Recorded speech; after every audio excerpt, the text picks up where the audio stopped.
There is a deep, terrifying spiritual question hidden in the absolute silence of the heavens. A truth so ancient, so dangerous, that not even the greatest prophets dared to mention it directly in the scriptures. The Bible clearly records the fall of Lucifer, the expulsion from Eden, and countless divine judgments throughout human history. But what if the oldest judgment of all is not written there? What if, before the universe was ever created, before light touched the first star, another celestial being had already been brought before God's throne to be judged? Who was this being, and what was his sin, so grave, so profound, that the entire heaven was silenced concerning him? Have you ever wondered what truly existed before "let there be light"? Could there have been a heaven before our heaven, a dimension even higher and purer, inhabited by spirits whose function was not to wage war nor to proclaim, but simply to observe and contemplate the eternity of God? And what if among these pure, immaculate, silent beings, one of them dared to ask a question that should never have been asked? Not an open challenge to divine authority, not a rebellious outcry like Lucifer's, but a silent, deep doubt about the divine purpose. Why create something imperfect, something that could suffer, something that would eventually break? Could a simple doubt have caused the first celestial crisis in history? Imagine the scene for a moment, in a time when time itself did not yet exist. In a heaven still awaiting to be filled with myriads of angels, a spiritual being appears before God's throne. He is not rebellious. He raises no arms against the Almighty. He does not contest his sovereignty. He merely sees something that no other spirit had seen before. He perceives what is to come, a creation, a world, and within it, pain, suffering, and the cross. His heart, if we can call it that, breaks at the vision.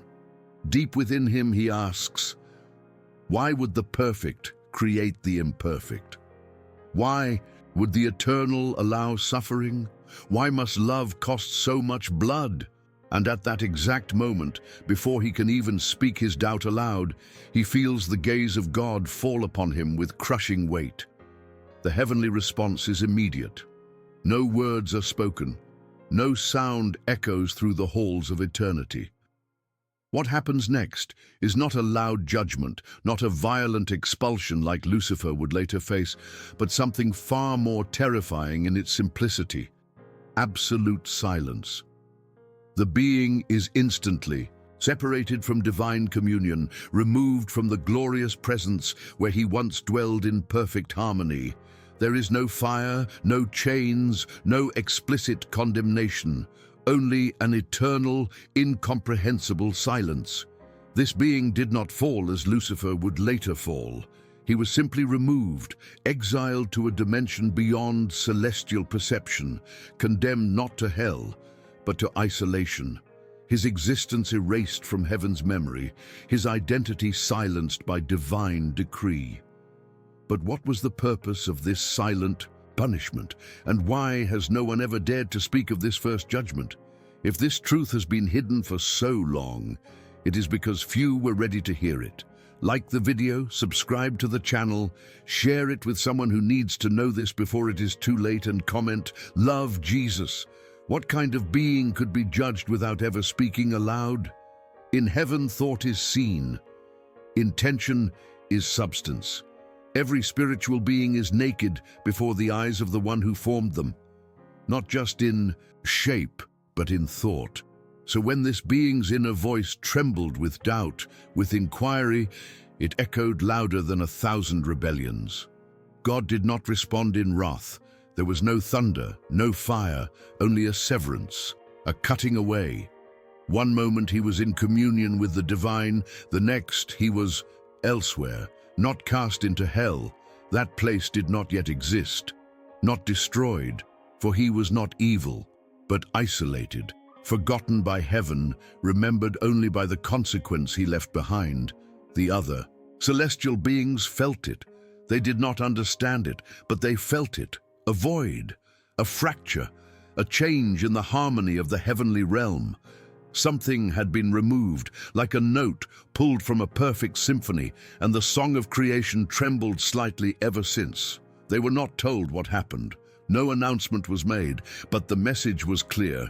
There are questions heaven does not permit, not because the question is evil, but because the time is not right.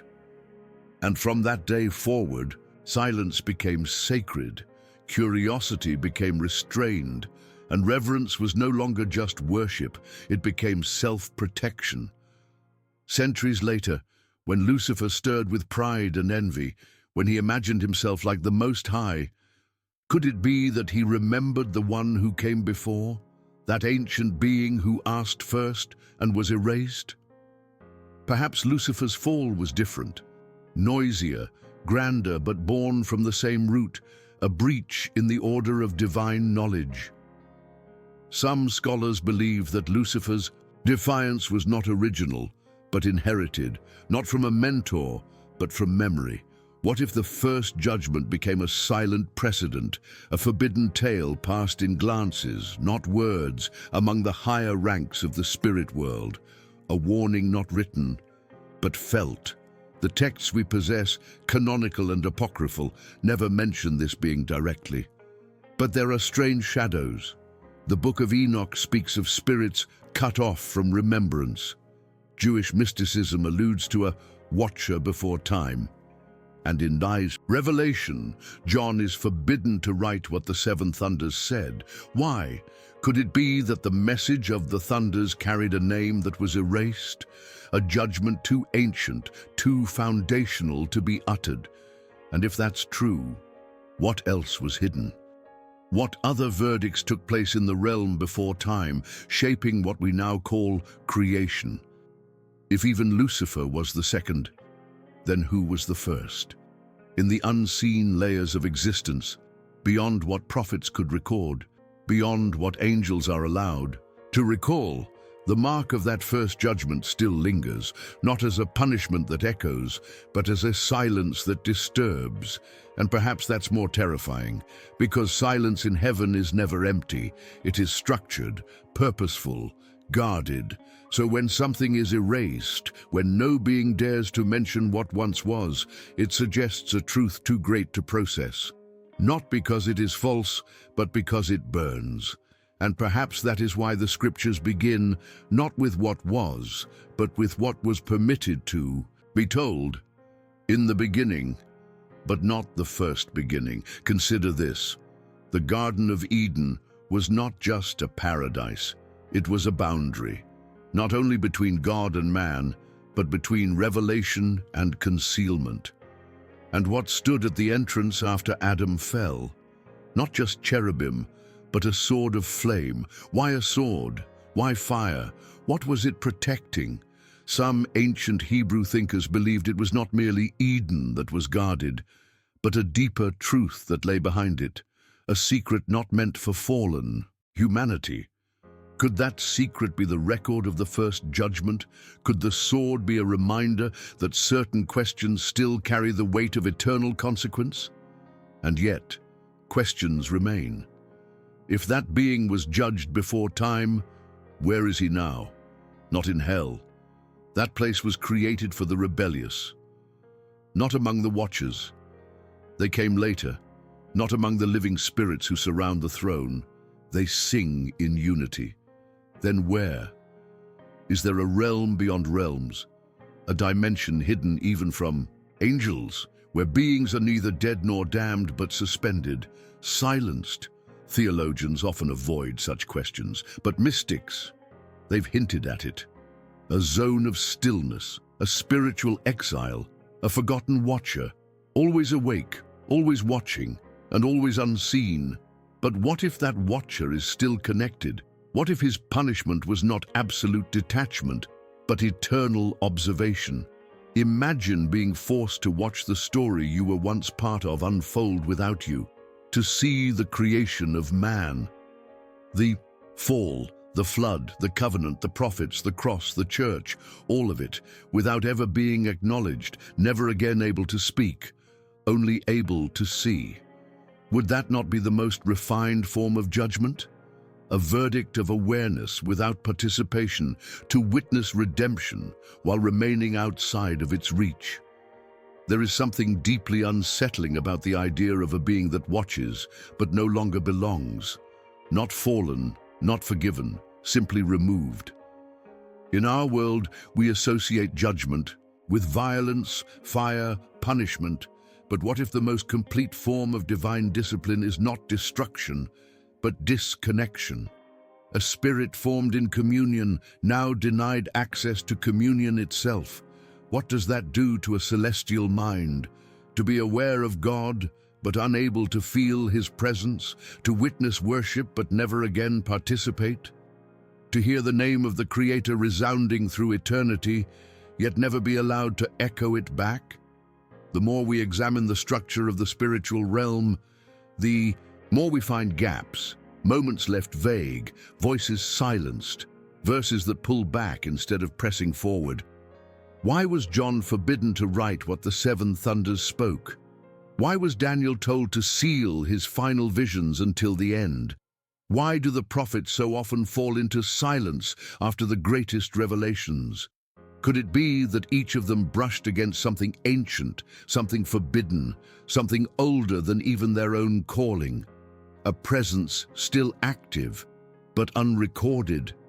Some rabbis believed there were silent witnesses present at the fall of man, spirits who did not intervene, but observed. But what if one of them wasn't there by choice, but by sentence? Placed by divine order to see the unfolding of history as part of his punishment? What if that presence near the tree in Eden, the one who said nothing, did nothing, was not a metaphor, but a memory of the first being who stood before judgment? Could that explain the strange stillness that came after Adam's sin? The way heaven went quiet for a moment, as if something ancient had been triggered. And here's a thought that disturbs even the bravest scholars.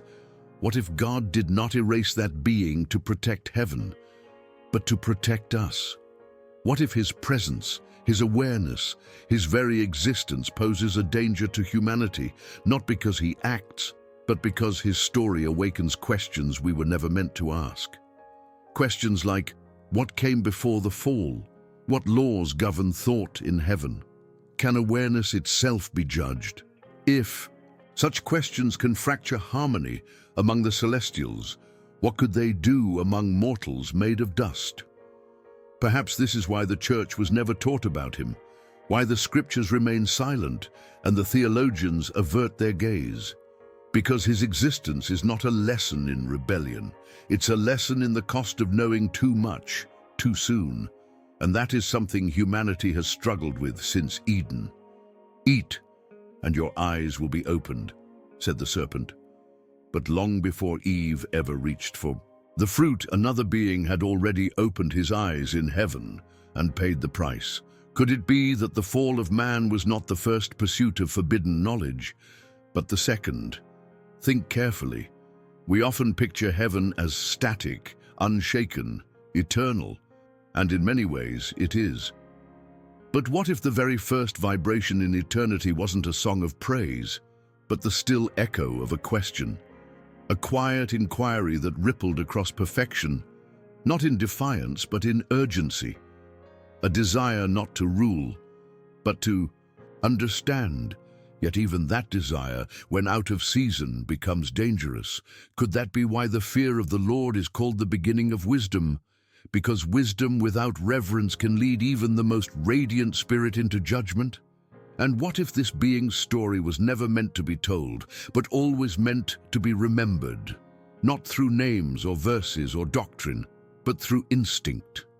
The spiritual sense that some truths are too heavy for the present age. Have you ever felt it? That hesitation when you reach too deep into divine mysteries. That holy resistance when your curiosity presses beyond what your spirit is ready to carry. Maybe that's not just caution. Maybe that's a boundary set by the judgment of a being we don't even know we remember. There are whispers among ancient traditions that the veil between heaven and this being is thinner than we think. That in certain moments, during deep intercession, intense revelation, or the final hours of saints. His presence is near, watching, not with hatred, not with vengeance, but with a weight no human can understand. What is he waiting for? A final word? A reversal? Or simply the end of the story he was never allowed to complete? If he's still observing, what will he see on the day God closes the book? Some believe this being's exile served not only as punishment, but as divine containment. That his thoughts, once loosed upon creation, could spread uncertainty, instability, even among the faithful. Not because they were evil, but because they were too early, too raw, like touching lightning before understanding fire. What happens when revelation arrives before readiness? That's the question his judgment permanently engraved in the spiritual order. And maybe that's why certain questions burn in the soul but never find peace in the answer, because the echo of his inquiry still exists within us. What if the Apostle Paul touched the edge of this mystery? He wrote of being caught up to the third heaven, of hearing words that man is not permitted to speak, not able, not worthy, but not permitted.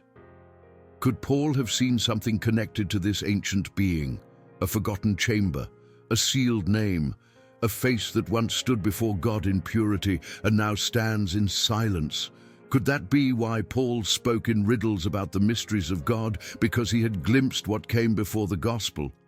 If so, it would mean that our entire spiritual journey, from Eden to the cross, from Pentecost to Revelation, takes place on a stage where a previous act already happened, but the curtain was drawn before the audience arrived. And the only one who remembers that act is the one who was judged. This makes every moment of history heavier, every angelic visitation more charged, because maybe, just maybe, behind the veil of every sacred revelation, there is a watcher. And here's where the tension becomes unbearable. If that being still exists, still sees, and still waits, what is he waiting for?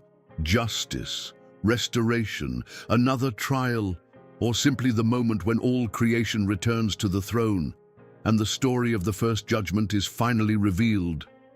One thing is certain: if he is ever called again, it won't be to ask another question. It will be to answer one. And when that moment comes, the silence of eternity will be broken. Imagine the weight of being the first to stand before divine justice, not as a rebel, not as an enemy, but as a precedent, the one whose silence became a law. If angels still speak of him, they do it in glances. If prophets still dream of him, they awake without memory. His judgment was not just about him, it was a line drawn into eternity. And all who approach the mysteries of God now walk along its edge. Even Jesus, the incarnate Word, spoke in parables, withheld certain truths, and said, "You cannot bear them now." Could those unspoken truths be echoes of the first question? There is a pattern hidden in plain sight. Eden was protected by a sword. Sinai was covered in fire and smoke. The Holy of Holies could not be entered without blood. Over and over, we see the message: some things are holy because they are dangerous, and some beings become dangerous because they saw too much of the holy. This being didn't defile heaven. He exposed how close even perfection can be to unraveling if approached without divine timing. And maybe, just maybe, that's what makes his fate so terrifying and so sacred.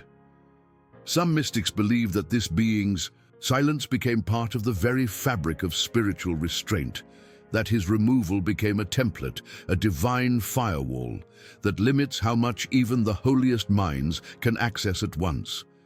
Could this be why Scripture must be revealed progressively? Why no prophet, no apostle, no seer ever carried the whole picture? Because when one spirit saw too much at once, judgment followed. And since then, all revelation has been filtered through mercy. But here's the thought that chills the soul. What if he was right? What if the question he asked, the one that condemned him, was not born of arrogance, but of clarity? What if he saw the suffering to come, the blood that would be spilled, the betrayal, the darkness, and pleaded for another way? And what if God, in his sovereignty, still chose the cross? If that's true, then the first judgment wasn't against a rebel. It was against the first being who couldn't bear to watch the pain of love. If the first being judged by God was not wicked, not rebellious, but broken by revelation, then his story changes everything. It reframes how we see divine justice, how we interpret silence, and how we weigh the cost of knowing. His question may have been pure, his concern real, his awareness ahead of its time. But in the divine order, even purity must submit to purpose. Even insight must wait for permission. And when it doesn't, it becomes unbearable. Maybe that's why this being had to be removed. Not to punish him, but to protect heaven from his agony. We often speak of the cross as the turning point of history, and it is.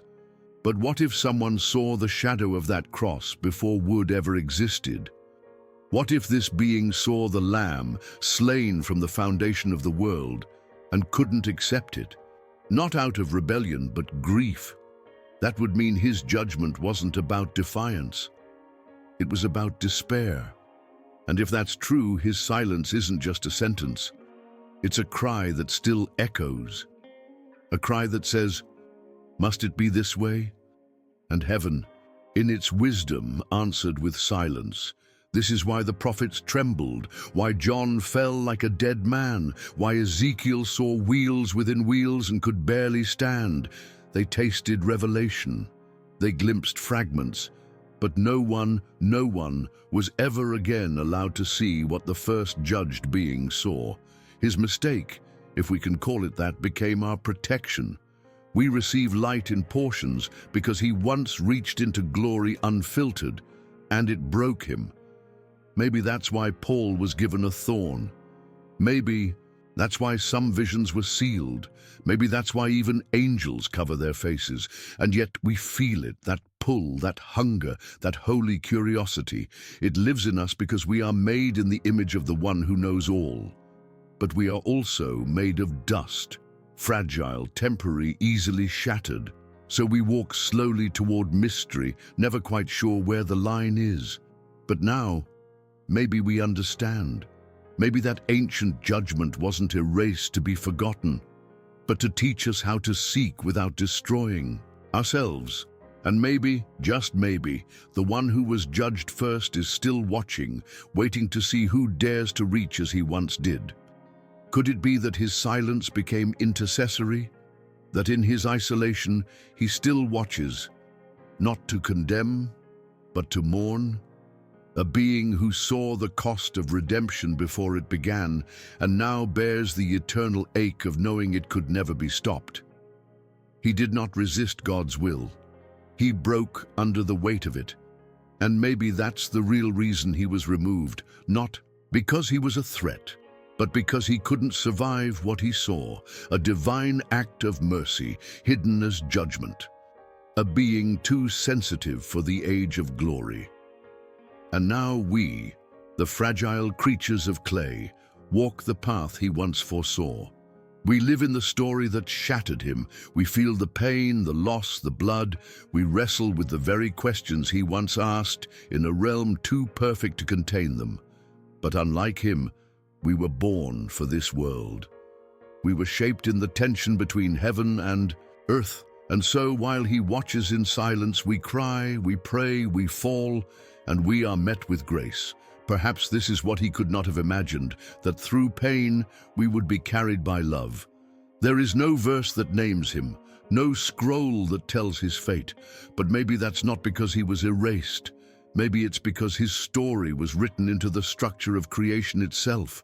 Every sacred pause, every unanswered question, every holy boundary, they all point back to him, not as a warning, alone, but as a reminder that some beings were judged so we could be guided, that some silences were commanded so we could be invited, and that one being, long forgotten by heaven's songs, may still be remembered by the way the heavens teach us reverence.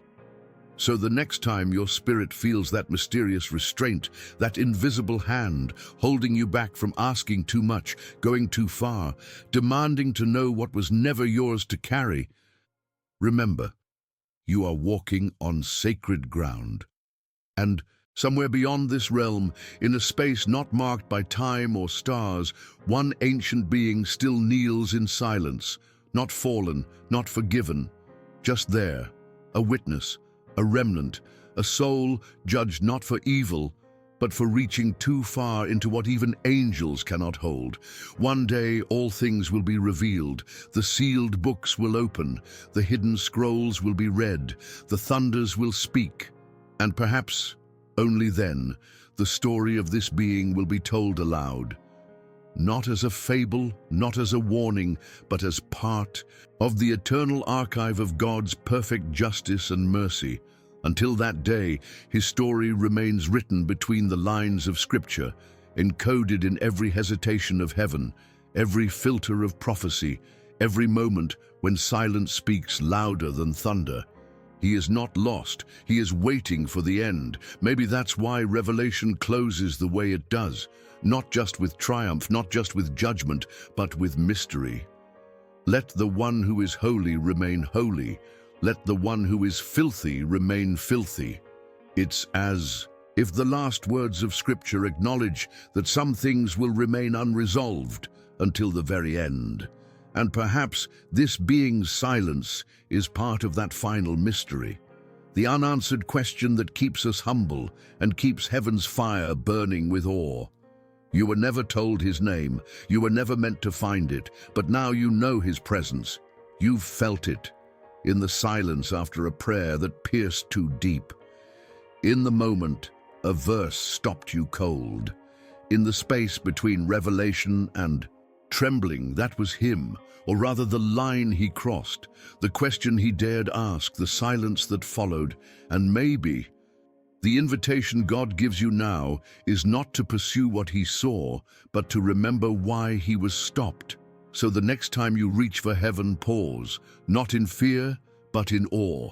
You were made to seek, to ask, to worship, but always with reverence, because before sin ever touched the world, before Satan ever spoke a word, someone else stood before the throne and was judged, not for what he did, but for what he saw. And the heavens never forgot. If this revelation touched you, don't keep it to yourself. Share this video, leave your comment, and subscribe to the channel to continue receiving truths that have been hidden for centuries. And now, if you want to go further, become a member. By doing so, you bless this ministry and help us keep this message alive. Just click Become a Member below. Don't just watch, be a part of it.